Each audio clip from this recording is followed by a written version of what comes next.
Good morning, everyone. Thank you so much for joining us. Welcome to the Corporate Alumni Leaders webinar. I'm James Sinclair, the CEO of Enterprise Alumni, and we're the market-leading alumni management and engagement platform for enterprises looking to maintain a relationship with their former employees. I would like to welcome the authors of the recent Harvard Business Review publication, Turn Departing Employees into Loyal Alumni today. Dr. Alison Dachner, Associate Professor at the Bowler College of Business at John Carroll University, and Dr. Erin Makarius, Associate Professor at the College of Business at the University of Akron. I've heard so much feedback from the participants coming into this webinar, reaching out to ask questions and learn more about this amazing research report. But the number one thing I heard that I was talking about just before we started this webinar was how many people wanted me to pass on a thank you to you guys. So as I'm about to go in and let you introduce yourself, I just wanted you to know that there's a lot of people out there who are running formal alumni programs in organizations that often are under-resourced, under-budgeted, a silo in the organization, hidden in the basement, and they've been screaming and shouting for years that the offboarding moment is a moment of magic and should be. And so many people said that what this research did was essentially give them something to send out that was more than their research, their findings. So I wanted to pass on that amazing praise I heard from so many people. It was an amazing piece of research. And really, I want to just jump straight in with you guys and get every minute of value I can. So with that, Ali, Erin, I'd like to welcome you and open with the same question actually for both of you, which is if you'd be so kind as to provide a quick intro and perhaps a little insight into how you met each other, and essentially, what is a research paper? Are you a researcher? What does that mean? And I know we talked about that of like, how do I phrase this question? But I thought it was important to set the framework of what that means. And maybe I can start with you, Ali. Sure, absolutely. Thank you so much for having us, James. We're really excited to be here, and especially, as I said before, to speak to what I consider like our people, right? The people who get this and want to learn more about it. So I'm an associate professor at John Carroll University. It's a Jesuit school in Cleveland. And my primary research interests is in employee development and career management, specifically looking at turnover and mobility of employees. And I'm especially interested in the emerging adults, so the young adults who are entering the career and where they go through their career, how they navigate that, what decisions they make, and especially the impact of social relationships, so friendships and stuff like that. So our research in the academic area really starts with research questions or things we want to find answers to. And we really follow this scientific process. And so it's a lot of finding theory, developing hypotheses or research questions. In some cases, we gather data to then, validate. In other cases, we develop frameworks or, new theories. It's a long process. Our papers go under double-blind review at the journals before they could get accepted. And then hopefully after several revisions, they get into a journal for publication. And one of the things that Erin and I both focus on that we briefly talked about before this is a lot of our research is lagging, right, industry. And a lot of times is not read by practitioners because they're these like scientific articles.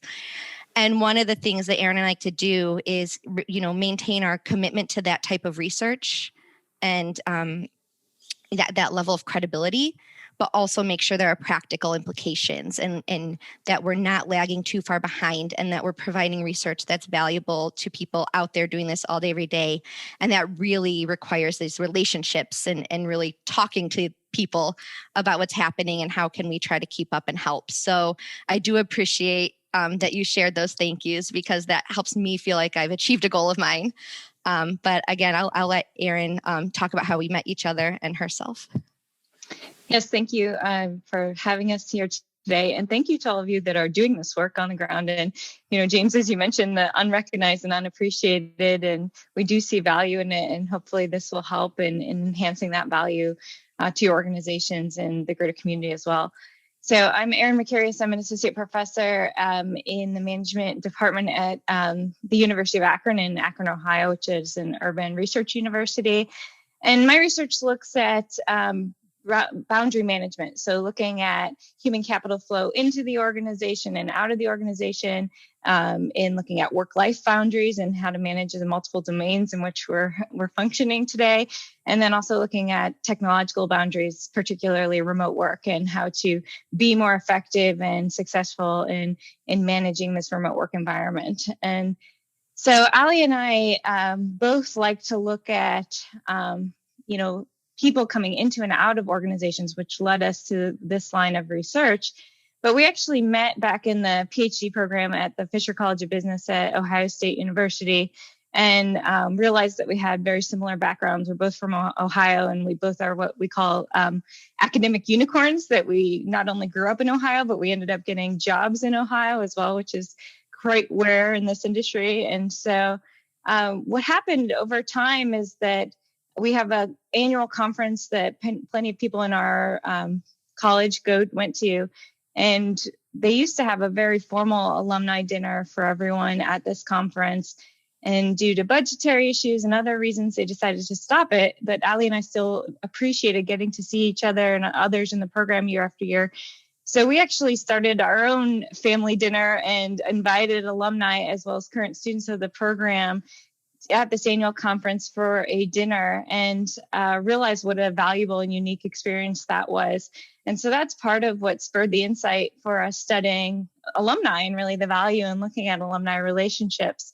And, being a Buckeye is still a large part of our identities. So not only did we start this dinner, but we actually created a Facebook group and a LinkedIn group, very informal, just driven by our own relationships. And we asked current students to add people that are currently in the program to that group so that we can continue to build that relationship over time. So a kind of natural grown alumni group that we had. And then we also noticed that in working with companies and doing research and going into organizations and really studying what was happening, that they had very different processes of how people left an organization.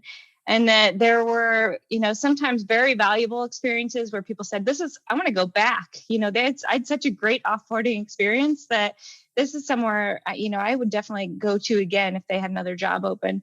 Whereas we had other people that we talked to that said, I liked working there, but they just treated me very poorly when I left. And it was like I was a traitor for leaving. And so that led us to think about this idea of what happens after people leave an organization, and how can we understand what makes an organization more successful in facilitating that transition from being an employee to a more informal employment contract.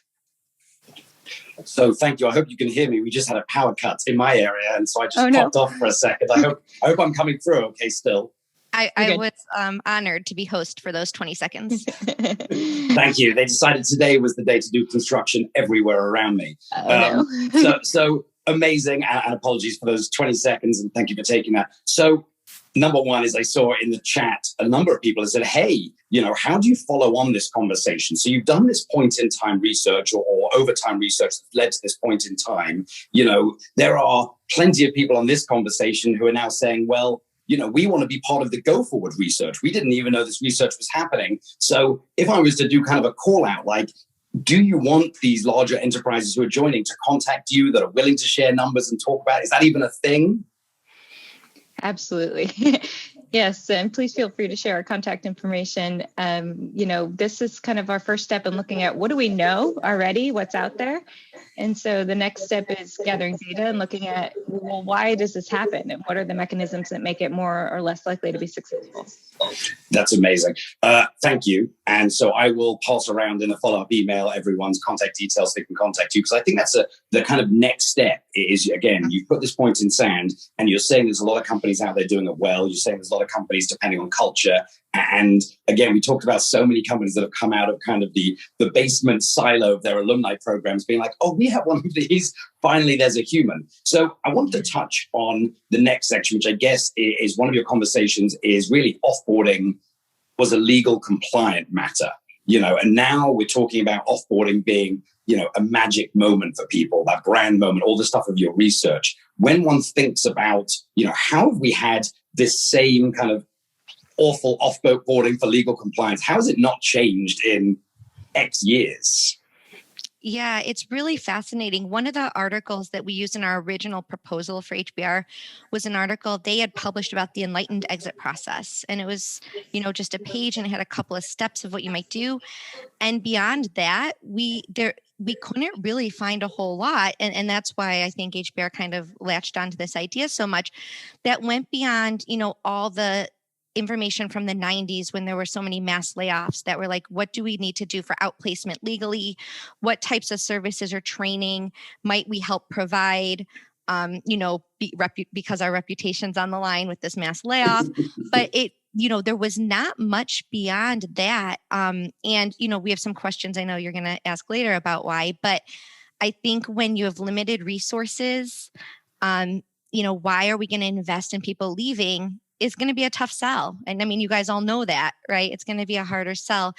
So highlighting that value and to your question about connecting with people, I think just the more data we can get to generalize findings beyond any one or two examples is going to be helpful for us in developing frameworks and helpful for anyone in here who's interested in validating everything you're doing, because we'd love to help do that. But you bring up slow moving. Yeah, you bring up such a big point, which is, you've seen a lot of companies that have done mass layoffs, not by choice, during the past year. Let's call it what one should call it. And they've been forced to create alumni programs. And some people are like, this is amazing. You're helping with offboarding, placement. I feel like a sense of community. We've all gone through this awful moment together. The company didn't want to terminate us. They terminated us because the market dictated it, because we're all in this awful position. But you do see a percentage of people saying, well, why didn't you take that money and just split it evenly between us? And why didn't you take that money and keep my team? A very kind of individual kind of perspective of spending money. But I mean, last year has seen alumni really go from this niche, nice to have kind of cost center to really a profit center must have. I mean, we saw it with Uber. We saw it with all of these companies where you had these reports of people leaving. LinkedIn did it. I mean, we saw so many amazing moments of magic with, hey, if we used to work together, contact me. Maybe I can help you. Is that, is the pandemic the awful silver lining of getting companies to realize that people need to be more human, that relationships matter? Surely, I get it. There's no silver lining to the impact it's had. But when you try and think about what is the transformation companies have been forced to go through, is one of them empathy? I think it could be. I do. I think there's more compassion, a little more transparency, a little more empathy when we're all living through a global pandemic. I think we're a little more thoughtful in how we're treating people. But in the terms of the alumni programs being set up, we feel that it needs to be a transparent, strategic process that's pre-designed. So more proactive than reactive. So rather than saying, we have to lay off these people, but we're going to help you in these ways and we're going to stay connected, maybe that's possibly going to be helpful, but there's going to be a lot of people who are very hurt, who feel very negative toward the organization at that point. And so having it just like any other talent management system or process embedded in that strategy is going to be a lot better in the end, because people know what to expect at separation. People can... They're not going to think it's, like sugar coating, like, oh, you're just trying to hide what's really happening here by doing this. They're not going to see the cost of something that you just instantly put in place at that moment. Rather, it's already a part of talent management. So what we would argue for is that these alumni programs as a part of offboarding are really aligned with the strategy of the organization, have these clear objectives, are run by the organization. There's data and metrics, there's, funding and resources, and that it's just seen as an extension of the talent management we're already doing. Yes. So I'd like to push into a little bit more of that, because I know a lot of people on this call are thinking about that. For a lot of these alumni programs, there are two statements. Number one is, if you were to go randomly to the company and ask 10 people, do you know about our alumni program and what benefit does it serve? They would say, how do you spell alumni? And we know that. And we know that from our research. We know that from everything. And ultimately, you can't build a bridge between the company and the alumni if the company doesn't know about it. So I think, when one talks about having it part of the culture, part of the organization, you see that done really well in professional services. Whether or not their program executes well, the knowledge of the program is definitely there. When you did your research, did you find that big difference in kind of companies that succeed with an alumni program? Erin, I see you nodding. I'll let you just take over from here. Yeah, so I think one of the surprising things that we found from our research is that companies that were successful actually enrolled people into the alumni program when they started in the organization. So it became a benefit that was known very well from the onset of your employment with the organization. And in addition to that, these companies also had a climate for mobility, and that it was acceptable that you wouldn't spend your entire career in the organization. And in some cases, they wanted you to, and they encouraged you to, but they realized that might not be a reality. And so we found that there were some programs that really enabled people to develop, whether or not that development would lead to a position in the firm, internal mobility, or a position at a company elsewhere. And so it's more of this ongoing developmental process rather than, as you mentioned, kind of this tack on at the end of an employment process. So I think it did stem from, obviously, colleges and universities are the pioneer for alumni programs and have been quite successful, but the consulting industry and those service firms started to see that because they knew the value of those relationships beyond someone working, that those could become potential clients or referrals for the future. And so, our argument is that could apply to other firms as well, that it's not unique to this industry and that some of these benefits can occur in a variety of industries. Yeah, I mean, we hear it. Oh, sorry. Go ahead. Please, Alison, please. I was just going to add on that this focus on retention and a focus on a climate for mobility don't have to be mutually exclusive. And we would actually argue that if you have this climate for mobility, where you're developing people, you're trying to craft jobs that align with, the challenges they want and their strengths, and you're really having these conversations, even though you're creating this culture where they can move, they might be more likely to stay. And so, this really would start at the point of hire with acknowledging this alumni program and then continuing throughout to have these developmental conversations that really help people to manage their career in the way that benefits them most, knowing that if they do leave, they'll be still, connected in some way. Supported, right? So it's this conversation of, and I think, when you think about professional services, we often see this conversation of actually, we're not doing it for recruiting. We don't want them back. We want them at a customer. We want to place them at a customer. They're X% more valuable. But I think you're absolutely right. Like, part of the onboarding process is recognition that leaving is inevitable. And let's talk about it. And you're not going to be a traitor. We're not going to hang you in the church square. That doesn't exist anymore. And instead, when you leave, we're also seeing companies kind of to almost take credit or change the kind of perspective, which is when you leave, it's because of us. You're going to your next great job because of the learning and the training. Someone thought that we were a good place to poach people from. And so surely there's an element of credit that companies need to start recognizing, that say, actually, look, leaving is inevitable. It is what it is. So why don't we talk about it more? And, I guess, why don't people talk about it more? Is it because it's just weird to accept, or because it's a hard thing to talk about? I think there's some fear on both sides. If you don't have the culture that really supports that, fear of losing one of your most talented employees. If you're on the management side, fear of being seen as a traitor if someone knows you're looking elsewhere. And, whether the ramifications of that for the relationship, if we see an employment relationship like other relationship where there's that trust, are we going to breach that trust by having these conversations? So if it's not a part of the norm, if it's not something that we know is accepted, we're going to be more fearful to have those conversations. And we see variability across organizations. Some of the managers that we interviewed said, I do this and I'm really supportive of people leaving and I help them to get there. But there are other managers that look at me like, what the heck are you doing? Why are you encouraging this type of behavior? So there's variability within organizations as well. And Reid Hoffman in the Alliance talked about it. He said, look, people work for 3-year sessions or whatever he called them. And he said, look, the tours of duty. There we are, tours of duty. There, thank you, Erin. But that was so important. He says, day one, I talk to them and say, hey, when you leave here, what job are you going to get? What job are you going to have? What are the resources you're going to have? And it was such an interesting, we started doing it immediately because it changed the entire conversation we have with our employees. It says, hey, what do you expect in 3 years? What is the job you think you're going to have? Is it going to be Google? Is it going to be small? Is it going to be your own gig? Are you going to have your own people? You're going to have headcount. And many people are like, oh my God, I've never had a chance to think about my career development. Career development has just happened sequentially or incrementally, I guess. And what I guess an alumni program basically says, it doesn't have to be that way.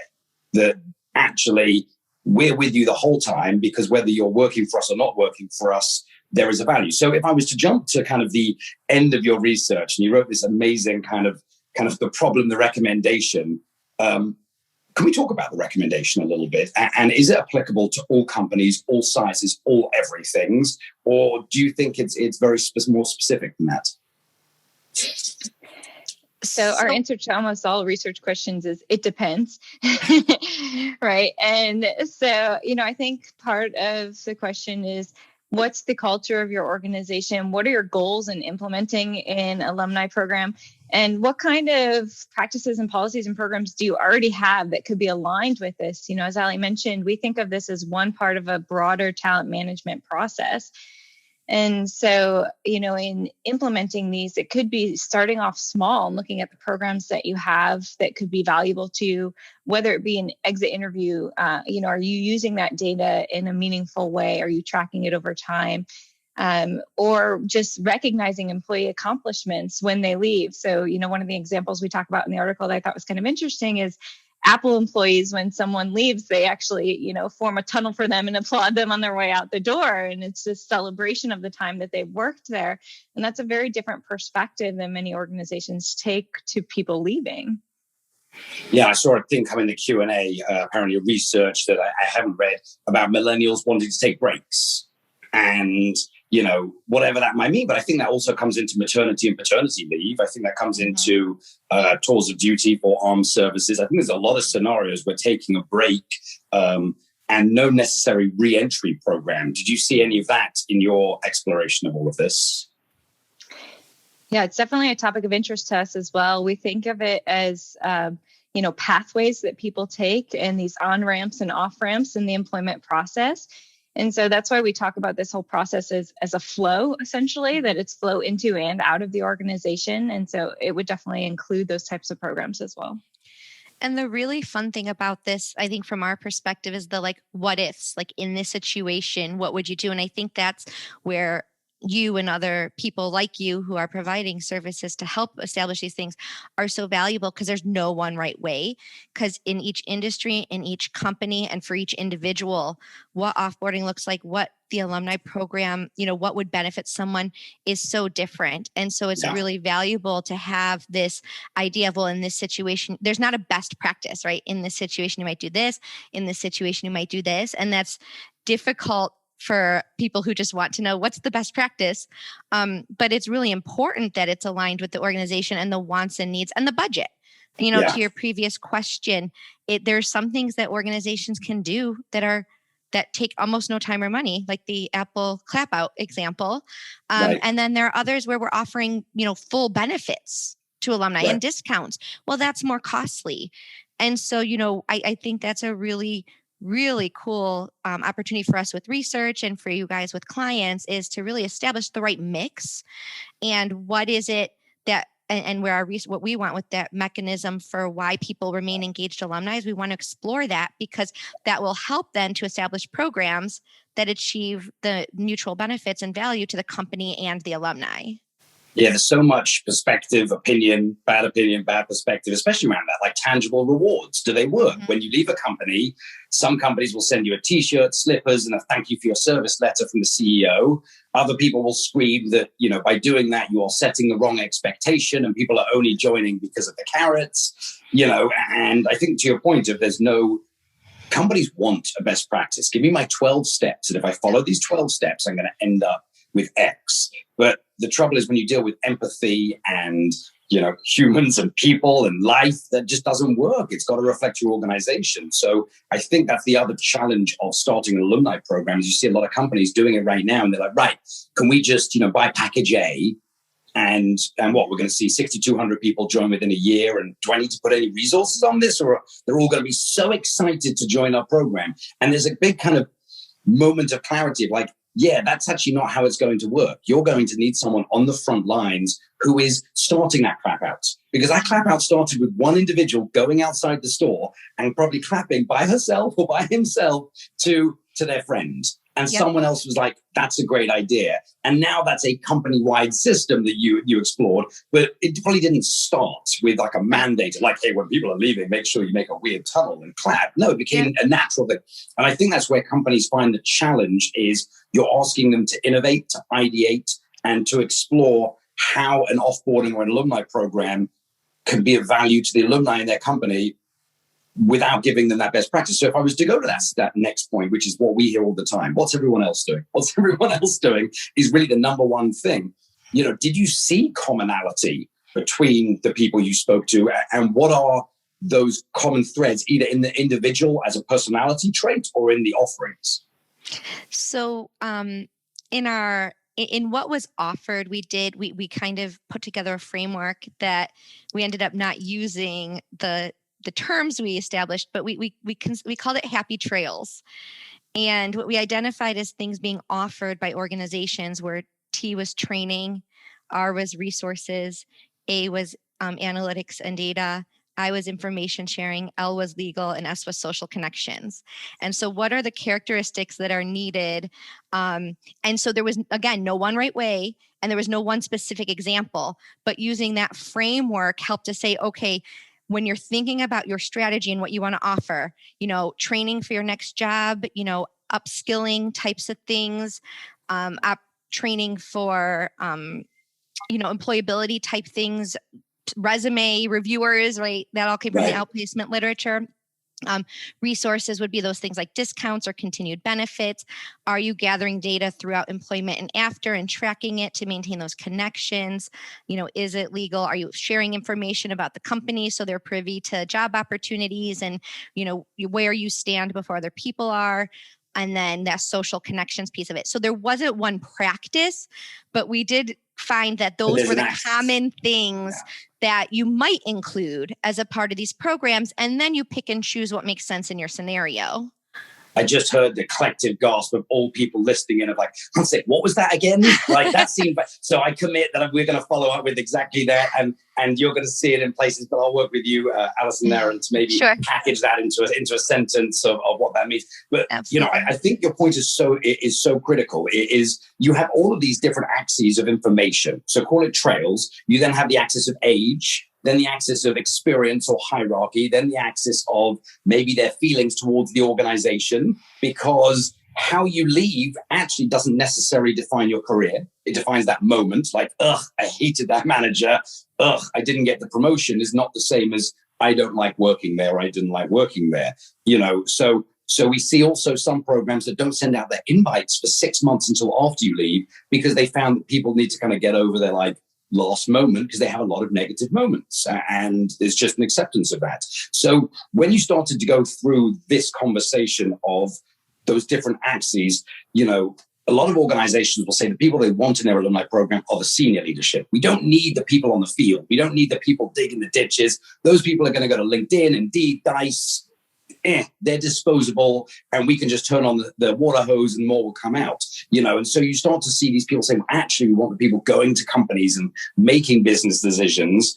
And we've always said the only way to attract those people is to build them a statue, because they don't need money, they don't need your learnings, they don't need your social connections. They just want to see their statue and make sure it's polished. And how did that, I mean, did you run into that conversation around the populations that essentially don't join, that you want to join? Erin, I see you nodding. I'm going to lob this to you.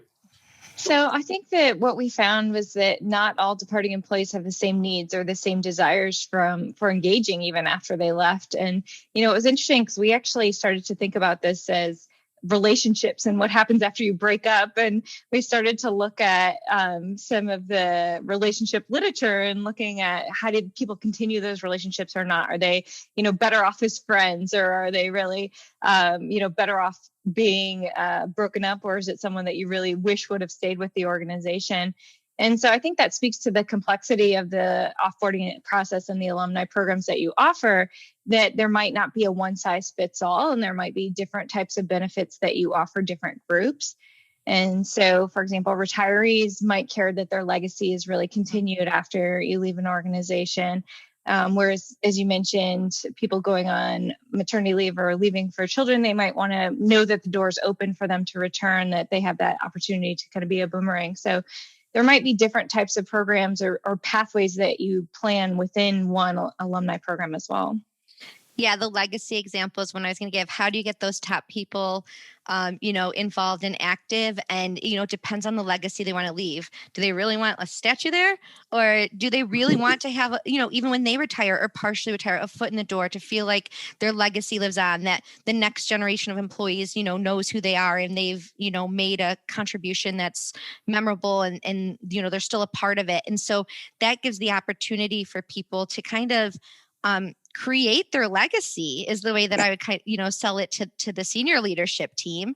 It's your chance to have an impact that goes, beyond the employment contract necessarily, and really establish yourself as, a strong leader that won't be forgotten. We see that a lot in retirees who have this perspective that's probably true, which is this business was built on my shoulders and on the back of my hard work. And just because I'm retired, I still have stock options in the company. I still know people, I designed that logo. And we're talking about global companies that essentially want that legacy and are there for recognition, not recognition as in applause, recognition of they have value to give and they want to give it. So I want to clarify, when I said recognition, I didn't mean they expect everyone to be like, oh my God, there's Frank, he changed everything. It's, oh my God, there's Frank.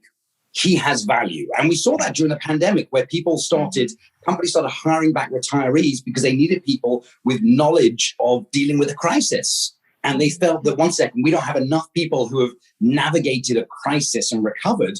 Let's go to our retirees. But you also see companies that have these amazing ideas, but also don't know how to process them. I was on a call with someone who's on this call talking about, women have been impacted the most by the pandemic to become stay-at-home mums. However, they, and I'm talking as a very general statement, if you look at that Wall Street Journal report, all of that, would like to work, but they just need to work during nap time, 1 and 4, and this time. And so you see companies with alumni programs who are like, oh my God, we could do that. We could effectuate that, but we're in the basement and they lock the door. We don't know how to get out. How do we take this idea and run? And I think it goes back to what Kathy and Darius from Burson said, which is companies that engage their people and can actively hire can achieve significant financial targets quicker, can pivot quicker. Yep. And you see that with alumni teams. I know the people on the school who are like, I have these ideas, but where am I going to go with them? Did you see a lot of kind of innovation on the calls you were talking about, or innovation that was then blocked because they're not global leaders who are going to deploy new recruiting strategies for engaging, out of work mums that have now become school teachers? Like, how does that gap get filled? Yeah, I mean, a lot of it comes to having someone on the top management team that's supportive and willing to go out on the line, right? So a couple of the CHROs I spoke to said, in previous positions, I was a manager who did this and no one else did. And then now in my role as CHRO, I've convinced the entire executive team that this is a value. And how do you do that? And that comes to that recruitment point, which is, demonstrate that, 30, 50, 60% of our last recruits were people who were referred or boomerangs, right? And look at the money it saved us on the front end by doing this, on the back end. And so there's a lot of that. But personal stories. I have several friends who graduated from Ivy League schools, were like really, really successful in their careers, and then became stay-at-home parents because they were in a relationship with someone who had a similar, equally demanding position or more demanding. And that's one of the things that triggered my interest in this as well, is you have these people who maybe take 5 to 7 years out, but most of them were doing some type of consulting or readings or, staying up to date, doing their continuing ed, and could not find jobs when they decided to go back into the workforce. And it was always so fascinating to me. I'm like, that's top talent. Just because you can't explain leaving, the workforce for a little bit without saying I was staying home with my kids, that's that's a big thing that I think these alumni programs can help to do, which is keep those people in the loop, keep them up to date about what's going on in the organization, and just keep them on your radar, right? If you are offering training or development or webinars or bringing alumni back, and they're invited to those things, well, now they're really interested and engaged alumni already. And why would you forgo that type of talent just because they didn't work for a couple of years? Yeah, my mentor is exactly that. My mentor is the lady who took a career break for a family. She was one of the big, incredible, insane, but her stories about coming back into the workforce are even more insane.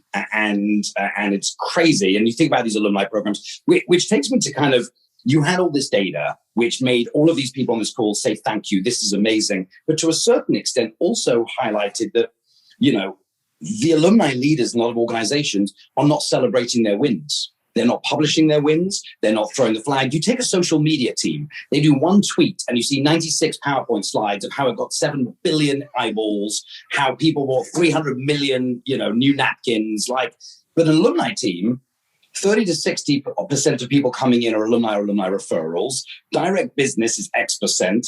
There is some really big data. I'm not talking about the smiles and the data that's hard to count. I'm talking about functional data that actually, some of this is the responsibility of the alumni leaders in the organizations to be doing that monthly, quarterly report and screaming and shouting to a certain extent. So it's almost the one skill. When people say, what is the one skill you need in an alumni leader? Well, you need resilience, because it's a really tough role. But would you say that there's a gap there, that the alumni leaders effectively shouldn't have needed you to write a research report on the value of an alumni program when everyone here is nodding their head because they have that data? And I'm not suggesting that this report wasn't amazing. I'm just suggesting that maybe our market has not sped up to perhaps highlighting. So Erin, again, I see you nodding. I'm going to lob this to you. Yeah, I think that part of it is the external validity, that you can shout it from the mountaintop, but you need someone else to really verify it, to be paid attention to. And, a lot of times people think of exit as a loss of resources, and so they don't recognize or realize the value of continuing that relationship.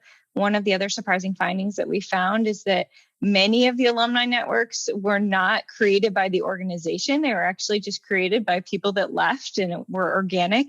And so those people were seeing value from it. And so they were getting the connections and referrals and maintaining that social aspect of it. But the organization was missing that opportunity. And so there's value in showing from that external validity perspective that here are the benefits and value of your organization owning this process and really making it an integral part of your talent management, of really having, HR, a leader supporting it, using the data that you have, tracking that data, and, keeping those opportunities opened.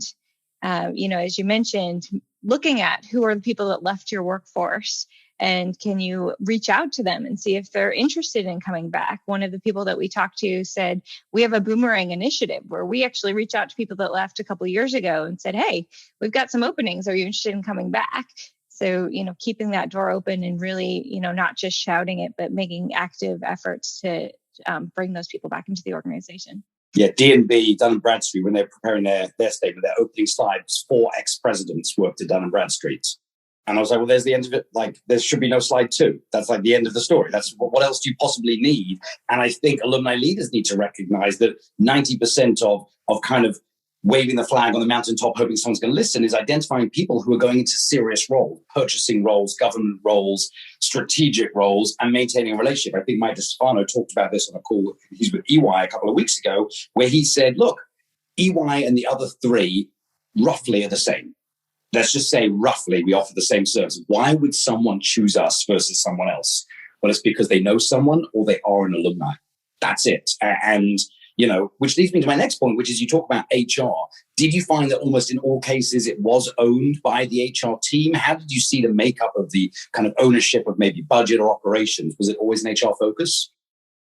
In the cases we looked at with interviews, and especially with the outplacement services research, it was, it's my own personal bias because my PhDs in HR and my research is in HR and my teachings in HR. But again, it comes back to that if we see our human capital, our people as our most valuable resource, and in the organization, the management of the human capital falls under HR, then this is just an extension of that. So the people we spoke to, again, it might have been our own bias because we were reaching out to like more the CHROs that we know. We did see consistency in the research and in the people we spoke with that this just, is an extension of all of our other human resource strategies. Yeah.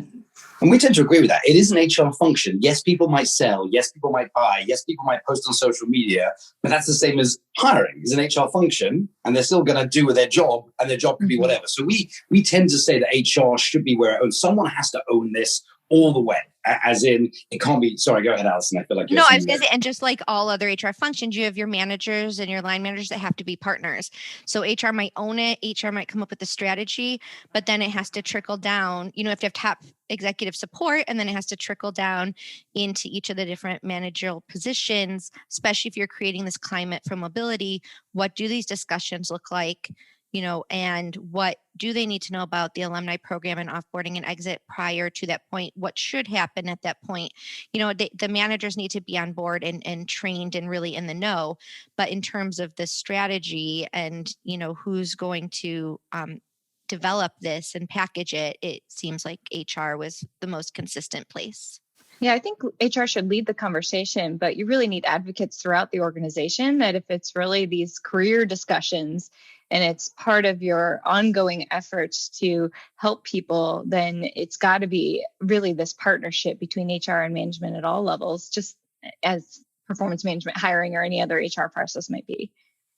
We talk about performance, and there's kind of something, it was a statement question that just got DM'd in the thing about kind of not many people who are in this function have alumni or alumni rehire or alumni referrals as part of their QBR, part of their performance reports. So how can alumni become given the fact it's got this tremendous value, let's just say we all agree with that, but if it's not part of performance review, if it's not part of X as a functional process of the business, then ultimately, why should an employee care about? Why should a recruiter who sees the insane value, but doesn't get judged on it? And therefore, why would they? And I don't know if you saw any of that kind of information, but that's something we've been seeing more and more. Companies saying, how do we understand performance? How do we measure it as an organization? How do we put QBRs in place that reward or recognize to try and get people to care? Because we see in so many organizations, recruiters are offered this massive buffet. Here are 28,000 people. We have their skills, their qualifications, they've opted in. Just check this database for, and they don't. And they still post on LinkedIn. Yeah, I mean, if you're being evaluated, depends on what you're being evaluated on, I guess, and the validity of that, system appraisal. So if you're being evaluated on cost to hire, time to hire, if they make it past the first 90 days of the job, which a lot of people don't, right? If a recruiter is being evaluated on those types of things, then I think we would argue and research would show that bringing back alumni or using alumni referrals would have the same advantages of using referrals from current employees. And so even though it's not a direct measure of reaching out to alumni, it would still be captured. But again, it comes down to what you're actually measuring in the appraisal process. And I also think for us, this would be a research question, right? We'd want data to look at what are those benefits and what do they look like. But there are some recent studies that look at boomerang employees, and they find that those employees tend to be more satisfied. They tend to have more extra role behaviors where they go above and beyond, helping out others in the organization. And they typically have higher performance than external hires. So there is some evidence that there are tangible benefits to, recruiters playing an active role in this process. So to the alumni leaders on this call, number one, measure this, as in people coming into your organization. If you are not tagging them as the source is an alumni or somewhere, then you're dead out the gate because there's no data there is. And the second is, again, measure those wins. Someone's got to be your biggest fan and someone's got to be your biggest supporter. And unfortunately, it's you. So it's got to start there. Yes, you can have senior leadership support, but I feel like there's a lot of alumni leaders out there who do their thing, work incredibly hard, but are not publishing a monthly, let me show you about the last 12 hires. Dear Frank, who everyone's in love with, do you know he's a boomerang? And I feel like that's the biggest move that this kind of industry needs to get kind of this global buy-in that you talk about. And that, yes, it's an HR function, but we need all these other stakeholders. How do you get all these other stakeholders to, frankly, give a moment? And the reality is just throwing it out there. Sorry, go ahead, Alison. No, I was just going to say it's like tracking before and afters, right? So you could go to Glassdoor and look at alumni reviews prior to, and then look at alumni reviews post and say, look at the general trend, in that, that's more of a reputation thing. You could look at the numbers of alumni or referrals from alumni. You could, gather satisfaction data after the fact, or see, are there still mentors? Is someone still serving as a mentor to a current employee even after they left? So there's lots of data worth gathering. And I mean, Erin and I are very motivated to continue to gather data and to go, broader than than the outreach even of this HBR in terms of, from the employer perspective and the alumni perspective, and kind of merging those together. But I think there's a lot of metrics and a lot of criteria that could demonstrate value of these programs that I'm sure most people already have, but maybe haven't formalized into, some type of table or something that really demonstrates improvement or upward trends. And everyone on this call, the names I recognize, have a story, have a moment, and it's amazing. And the question is, how do you formalize that into a standardization? Like, what is the standardization to measure the impact of an alumni program on an organization? And frankly, myself included, well, that's not my role. I'm not, I'm in charge of community and empathy and making sure my people are happy. This conversation around managing data, well, that's going to be a problem for me, type of thing. And you see a lot of that with our customers, of like, that's not their forte, and they know that. And you also see the secondary of like, well, you're going to need to integrate something with your HR. You need to track those alumni in some way. But a lot of alumni teams often are like, our HR team's too busy and resources and things, and they kind of move on. So there's a lot of alumni programs that exist literally in a silo, unconnected to anything. And therefore, the only solution is the person, unfortunately, at the helm is going to have to do this manually, literally, as you said, phoning a boomerang, phoning an alumni. And we actually see that to be the number one source of like good data. You just got to get on the phone. It's got to be out there, right? Yeah. And really, it's almost easier to take the more strategic and pre-planned approach. So if you already have a listserv of employees, and when someone leaves, well, now you just add them to the new listserv of alumni. And when you send out a newsletter, you send them a newsletter, right? It could be like that simple of just sharing information. That's a first step. That's not costly. That's not time consuming. And, if the newsletter isn't anything, that's intellectual property, it needs for only current employees, why not just extend it to them as well? They'll delete it if they don't want it. And maybe they'll value the opportunity to kind of learn more and see what's going on. And especially if there's jobs postings right on that, if you make them privy to the same internal job postings that you do current employees. So alumni are now extended that same opportunity with no additional work from a recruiter because they're getting the newsletter everyone else is getting. You're actually simplifying things, even though it seems like you're having to put all this effort in. I want to ask specifically, that's my big question I wanted to get to, which was internal mobility, succession management, succession planning, all of those conversations. There are some companies where they do extend the internal facing roles to alumni, because what's the difference? You see other companies using their alumni for that succession planning. Did you see, as you looked at your research, did you see more and more looking around that kind of mobility succession conversation?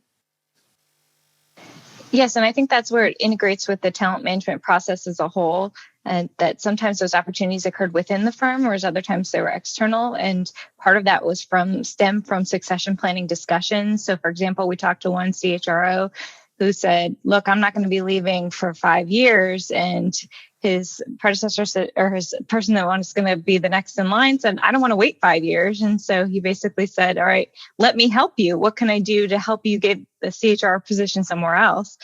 So, it's part of that continuing conversation and integrating it into the talent management process, whether that be moving on within the organization or outside of it. And another example, someone I spoke with who shared that there was someone who wanted to do more project management, but that wasn't a part of their role. And so she was looking for other jobs and came to him and said, I'm looking for other jobs. I want to do project management. And there was that open discussion she felt comfortable having. Well, she was in an HR role and they added a project management component to it. And she ended up staying and she's still there now. So I don't know how many years ago this happened, right? But it gives you that opportunity to help the individual, as I mentioned before, kind of craft a role that adds value for everyone in a way that benefits both parties, or to say, we just can't do what you need done, and how else can I help you to find what you need for your career somewhere else? And that openness really. Yeah, McDonald's has that as well. They have this Where Do You Want to Be program, and it's just a genius program for underserved communities to match them with, when they look up, who do they look up to?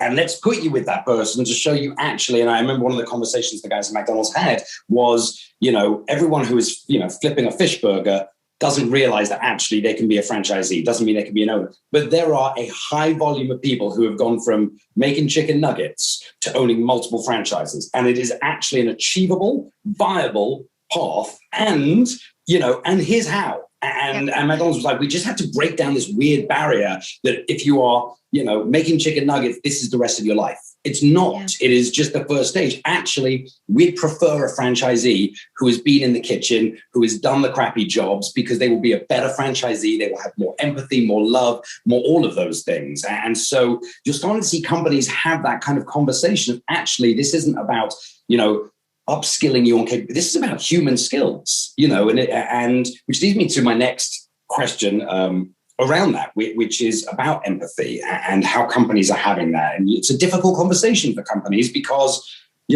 40, 50, 200 years of no empathy. And all of a sudden, they have to say, how are you doing? How are you feeling today? Mental health day, words that have not been in the heritage of the organization. When you were doing your research, I guess, did you encounter kind of that breadth of companies of like where alumni was happening in a company that really didn't fit into, if that makes sense?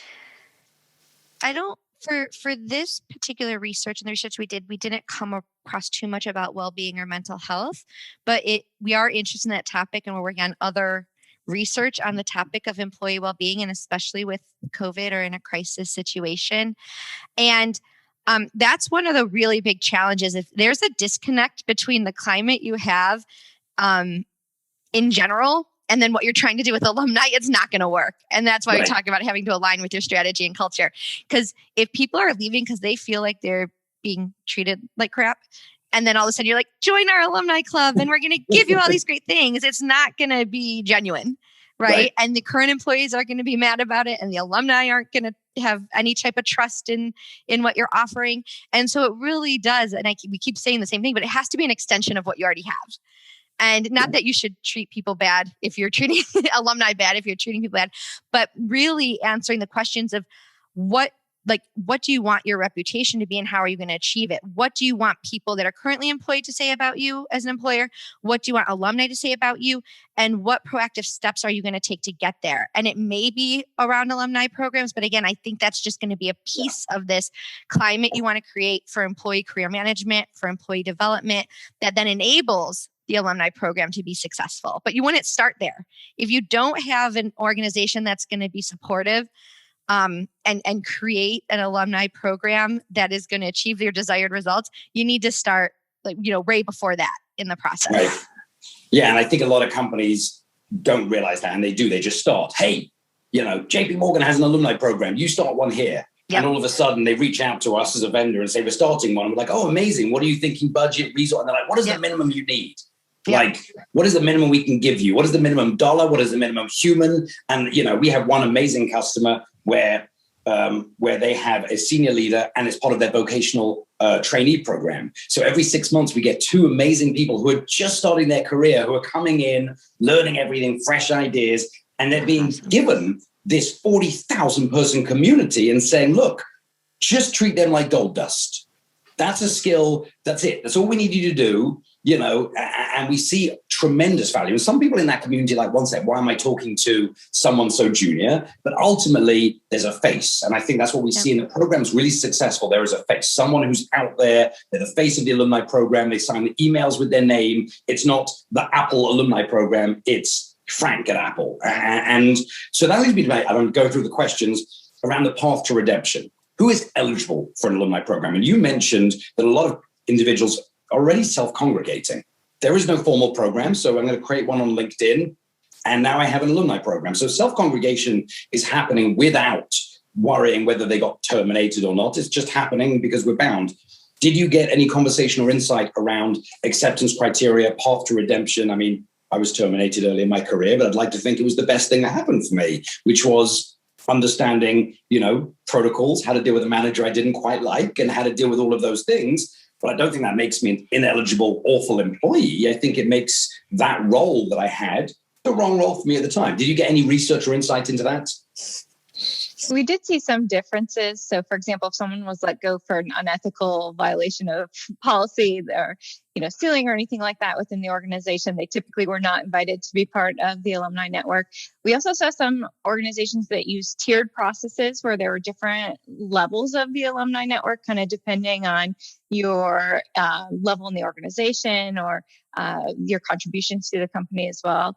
So, I think that it did vary a little bit. Ali, I don't know if you noticed anything else other than...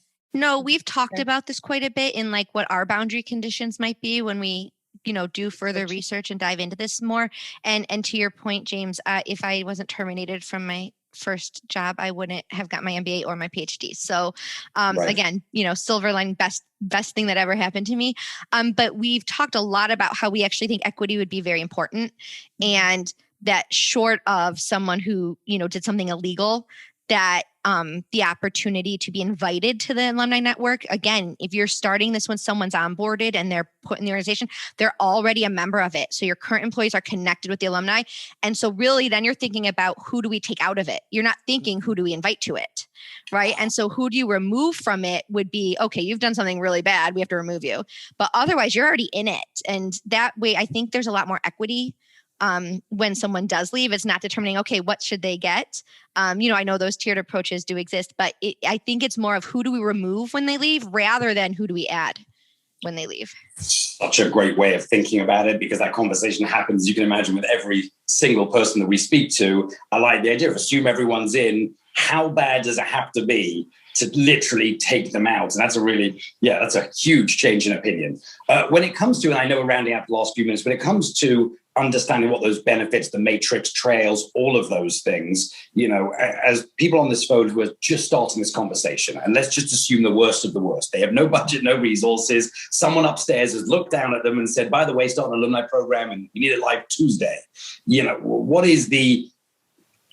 My view is always like, well, it's one step closer to an alumni program, it's one step closer. Yeah, is that what you generally found? Is like, just start somewhere, do something, as you said, just do a listserv. I don't care what you do something.